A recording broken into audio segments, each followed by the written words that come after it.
Planning is a beginning activity of the management, and it is a blueprint in a business, how it grows, how it implements various actions required for growth. So all this is possible only when planning is done mm, much prior to the activity that is that requires selecting missions and objectives across the organization, and what are the action to achieve them, and what decisions to be taken, and choosing them from the alternatives is what the planning is all about. Henry Fayol says it is like an essential element of planning covers not merely looking into the future but also making provisions for it to open for present and future uh, future alternatives. A plan is then projected course of action. So planning is always considered as one of the important measures that are to be taken in an organization.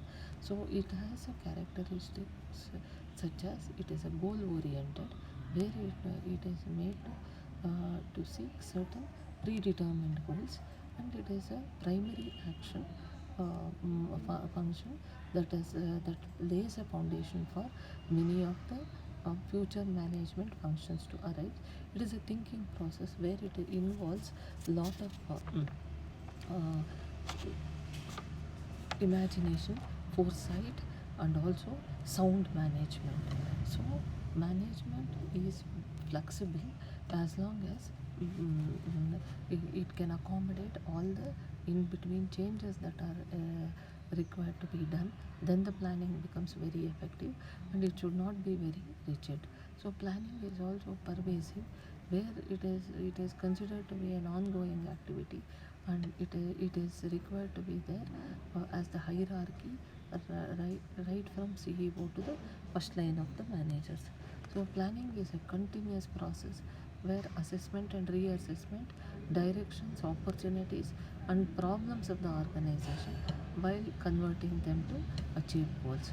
So it is very important to have planning done, so that it provides a proper direction and clear sense of the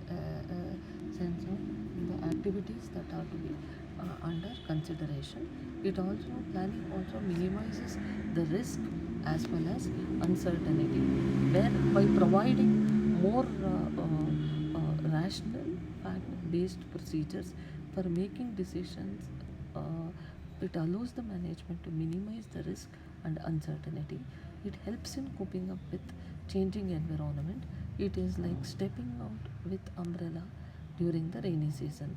So planning does not deal with the future out decisions only. It also takes on the present um, um, uh, with uncertainties of tomorrow, today and tomorrow. So planning ensures mm, uh, coordination next as a next important factor, why it has to be considered. It helps to establish coordinated efforts from the various divisions, departments, and people. Planning leads to economy. It is possible to help accomplish an optimal utilization of physical and human resources, leading towards cost reduction, higher economy, and productivity, which lead to better economy. So planning is facilitates the decision making, which is an important activity that that will be helpful in guiding and facilitating people to work with the good coordination. Planning reduces overlapping and wastage of efforts, where it is possible that duplication could be reduced and overlapping could be reduced, so that the effort and the time could be saved on it. So whenever planning is done, it is done with an objective to see that it functions dynamically changing to the required environment, and planning also identifies some certain activities which may become very costlier, and that requires to be reduced over that requires to be removed over over the coming time, that can also be taken care of. And proper planning would actually exercise good control measures and corrective steps that performance of the individuals and organization. The planning process also ensures wherever the statutory provisions, law of land, which are not violated, and wherever proper permissions are required to be duly taken, will also be considered. So planning also shall invariably ensure that least disturbance to the surrounding environment, and they have no adverse social economic no economical effects on the people. So there are different steps in planning. One is to identify the goals of the organization, where internally there could be what is the financial positions, resources available, manufacturing facility, and company image. But external environment being what is the competition level, how is the market, suppliers reliability, government rules and regulations, all this has to be matched. In the step 2, planning premises is where assumptions of future market conditions, which become the basis for the current planning, will be considered.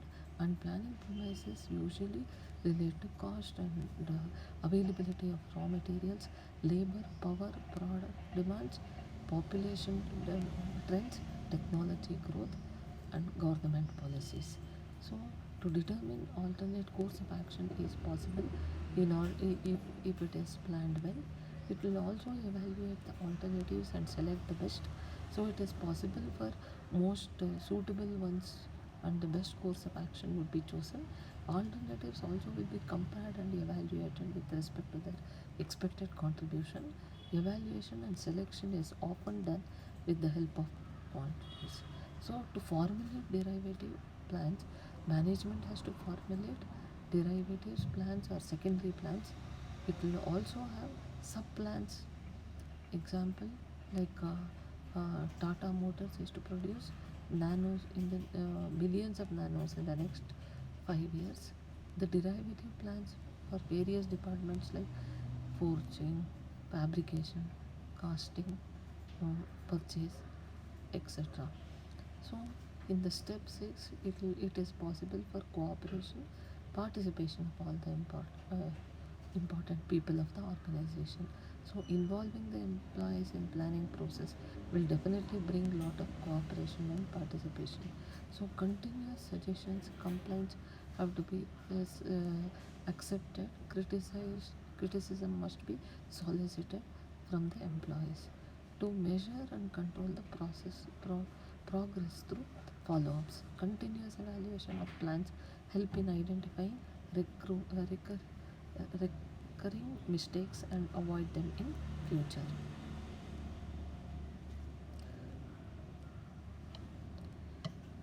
So these are important parameters which are to be considered in planning.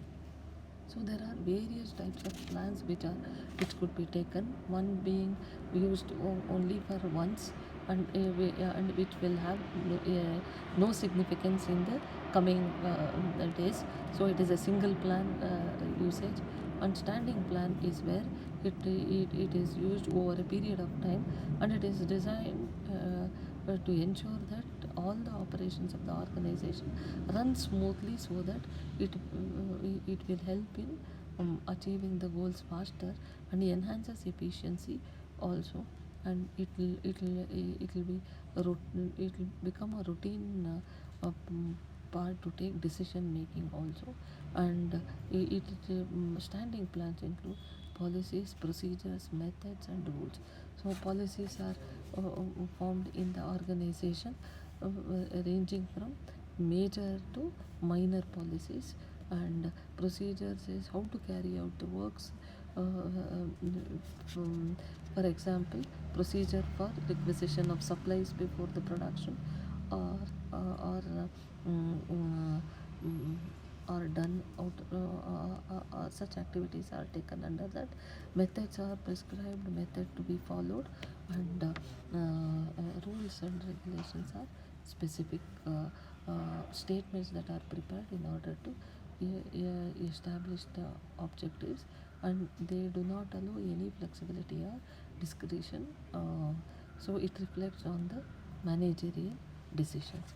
So this is how the types of plans and steps in planning has to be considered before heading for effective working of management.